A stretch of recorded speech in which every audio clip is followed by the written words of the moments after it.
কোলাবোরেশনে আজকে food competition, আর আমার সঙ্গে নেসলের তরফ থেকে এই মুহূর্তে রয়েছে ওয়েন্দ্রি চক্রবর্তী। ওয়েন্দ্রি, ওয়েলকাম টু ব্রেনওয়্যার। আর এই প্রোগ্রামটা তোমরা আগেও করেছো, আজকের এক্সপিরিয়েন্স কেমন কি বলবে? ওকে, তো আজকে আমরা এই প্রোগ্রামটা করেছি উইথ ব্রেনওয়্যারের সঙ্গে এবং ভীষণ ভালো লাগছে এসে। প্রায় around 120 students have participated in this programme.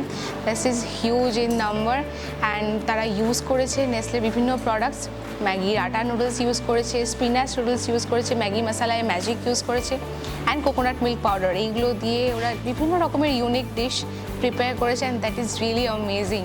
আমার ভীষণ ভালো লাগছে আজকে এখানে এসে। এবং রান্নার স্বাদ যতটা হবে ইউনিক অ্যান্ড ইনোভেটিভ, হ্যাঁ, তার সঙ্গে সঙ্গে স্বাস্থ্যটাও মাথায় রাখতে হবে। একদম, সেটাও তোমরা ওরা সেটাও মেনটেন করেছে। এক্স্যাক্টলি যেমন ডিশগুলো ইউনিক ছিল, ইনোভেটিভ ছিল, তেমনি ডিশগুলো কিন্তু হেলদিও ছিল। তো ওরা মেনটেন করেছে যে কতটা table spoon of oil use করা যাবে একটা ডিশ প্রিপেয়ার করতে, সেটাও ওরা কিন্তু মাথায় রেখেই ডিশটা বানিয়েছে।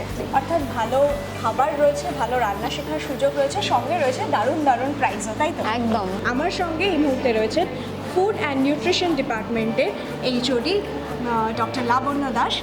কি বলবেন আজকের ইভেন্টটা নিয়ে? অ্যাকচুয়ালি প্রতি বছর সেপ্টেম্বর মাসে নিউট্রিশন মান্থ বা পোষণ মাহ সেলিব্রেট করা হয়। এবছরের থিম হচ্ছে পঢ়াই ভি আর পোষণ ভি। সেটাকে মাথায় রেখে আজকে আমরা নেসলের সঙ্গে কোলাবোরেশনে একটা ফুড কম্পিটিশন পোষণ পায়োনিয়ার্স অ্যারেঞ্জ করেছি। তাতে স্পেসিফিক্যালি আমরা চেষ্টা করেছি এই স্কুল বা কলেজে যে টিফিন যেটা হয়, যেখানে তৈরি করে নিয়ে যাওয়ার জন্য টাইম নেই বা নিয়ে গেলেও হয়তো নিউট্রিশন ভ্যালুটা দেখা হয় না, সেটাকে মাথায় রেখে কোনো রেসিপি নির্বাচন করা এবং সেখান থেকে আমরা চেষ্টা করছি যে বেস্ট রেসিপিকে হাইলাইট করা। কতজন স্টুডেন্ট জয়েন করেছে, কতগুলো ডিশ তৈরি হয়েছে আজকে? আমাদের 80টা গ্রুপ জয়েন করেছে। আর বুঝতেই পারছেন প্রত্যেকটা গ্রুপে যদি 3জন 4জন করে স্টুডেন্ট হয় তাহলে কতজন স্টুডেন্ট এখানে পার্টিসিপেট করেছে। এটা অ্যাকচুয়ালি হিট প্রোগ্রাম। প্রতি বছরই আমি দেখেছি যে এই রকম ধরনের যা প্রোগ্রাম আমরা করি, স্টুডেন্টরা প্রচণ্ড এনথুজিয়াস্টিকলি পার্টিসিপেট করেন।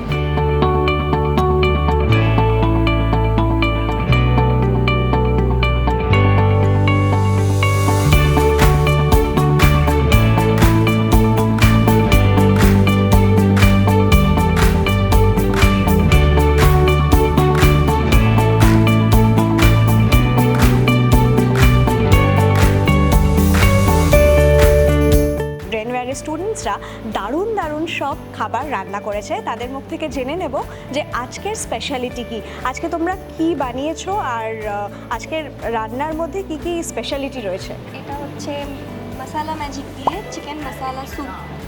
এর মধ্যে ইনগ্রেডিয়েন্ট স্পেশাল হচ্ছে এর মধ্যে অনেকগুলো ভেজিটেবলস আছে, অনেক রকমের, যার মধ্যে অনেক প্রোটিন ভিটামিনস আছে। আচ্ছা, সুইট কর্ন আছে, আর এটা খুব কম অয়েলে করা হয়েছে।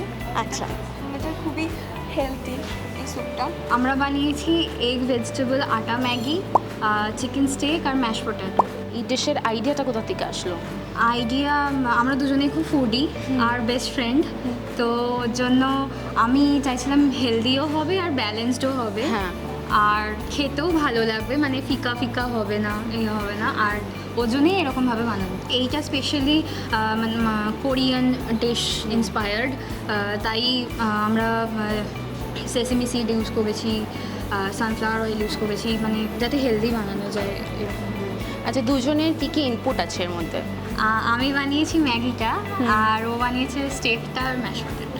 খাবারের সঙ্গে সঙ্গে খেয়াল রাখতে হবে সুস্বাস্থ্যেরও, তাই জন্য এখানে যে খাবারগুলো তৈরি হয়েছে তার সঙ্গে সুস্বাস্থ্যের একটা সম্পর্ক আছে, তাই তো? তুমি কি কি ভেবে এটা তৈরি করেছিলে আর আজকের ডিশটা কি? আজকের ডিশটা স্পিনাচ ম্যাজিক। এটা স্পিনাচ ম্যাগি নুডলসটা দিয়ে বানিয়েছি আর ওর সাথে মশালাই ম্যাজিকটাও ইউজ করেছি নেসলের। তো যারা পেশেন্ট থাকে তারা অনেক সময় বাইরের খাবার রেস্ট্রিকশন থাকে, তো তারা চাউমিন, স্প্যাগেটি বা অনেক ইটালিয়ান খাবার খেতে পারে না। তাদের জন্য আমি এটা বানিয়েছি হেলদি ভার্সনে, যেখানে চিকেন স্টক ইউজ করেছি for the boilation of the Maggi, chicken use করেছি, মাশরুম, এগ এবং অনেক সবজিও ইউজ করেছি। আর খুবই মিনিমাল অল্প তেলে আমি এটাকে সর্টে করেছি ভেজিটেবলস, আর বাকি তো তেল ইউজ করি। তোমাদের ডিশের নামটা কি? আমাদের ডিশের নাম হচ্ছে চিলি অয়েল নুডলস, আটা নুডলস। এই জেনারেশনের ছেলেমেয়েরা কোরিয়ান ডিশের প্রতি কিন্তু একটু বেশিই দুর্বল। তারা বিভিন্ন ক্যাফেতে, বিভিন্ন রেস্টুরেন্টে গিয়ে কোরিয়ান ডিশ অর্ডার করে। আর এই মুহূর্তে ব্রেনওয়্যারের কিছু ছাত্রীরা বানিয়ে ফেলেছে একটা দুর্দান্ত কোরিয়ান ডিশ, জেনে নেব। এটা হলো কোরিয়ান ম্যাগি বোল। বেসিক্যালি এখানে স্পিনাচ প্যাঙ্কেটা ইউজ করা হয়েছে which is very healthy, and তার সঙ্গে অ্যাড করা হয়েছে ভেজিস যেগুলো অলসো ভেরি হেলদি। অ্যান্ড আমরা খুব কম পরিমাণে অয়েল ইউজ করেছি যাতে এটা পুষ্টিকরও হয় এবং টেস্টিও হয়। আচ্ছা, আর এটা বানাতে কতক্ষণ লেগেছে? ম্যাগি ইটসেলফ বানাতে খুব বেশি সময় লাগে না, আর ভেজি সর্টে করতেও খুব বেশি সময় লাগে না, তো it's easy to make but convenient. তুমি কোথা থেকে শিখলে এটা? বেসিক কনসেপ্টটা এসছে যে কোরিয়ান র্যামেন বোল হয় ওটা থেকেই, তো আমরা ভাবলাম ওটা অনেক বেশি স্পাইসি হয়ে যায়, অনেক বেশি আনহেলদি হয়ে যায়, তো এটাকে নতুনভাবে হেলদি ভার্সনে কীভাবে তৈরি করা যায়। অর্থাৎ হেলদি ভার্সন তো রয়েছেই, সঙ্গে রয়েছে একটা দুর্দান্ত লুক যেটা দেখেই মনে হচ্ছে কখন খাবো, আর নিশ্চয়ই এটা ভীষণ টেস্টিও হয়েছে। এই মোমো ম্যাগি বানানোর আইডিয়াটা কোথা থেকে আসলো? मैं दार्जिलिंग से हूँ, हिल से, तो वहाँ पे मोमो बहुत फेमस है, तो इसलिए मैंने वहाँ से आइडिया लिया था। ম্যাগি খেতে কম বেশি আমি আপনি সবাই ভালোবাসেন, আর ব্রেনওয়্যারের স্টুডেন্টসরা ম্যাগি দিয়ে বানিয়ে ফেলেছে একটা দারুণ ডিশ, জেনে নেব। এটা হচ্ছে kettle fresh Maggi medley. So as an hostellers it is easy to make it, কারণ আমাদের কাছে সবার কাছে প্যান বা করা তো হয় না hostel। তো অ্যাজ এ পার্টিসিপেন্ট আমি কেটেল এটা বানিয়েছি। দেখতে ভীষণ সুন্দর আর খেতেও নিশ্চয়ই খুব ভালো হবে। আমি অবশ্যই টেস্ট করব, আপনারাও বাড়িতে এটা বানাতে পারেন এবং টেস্ট করে দেখতে পারেন।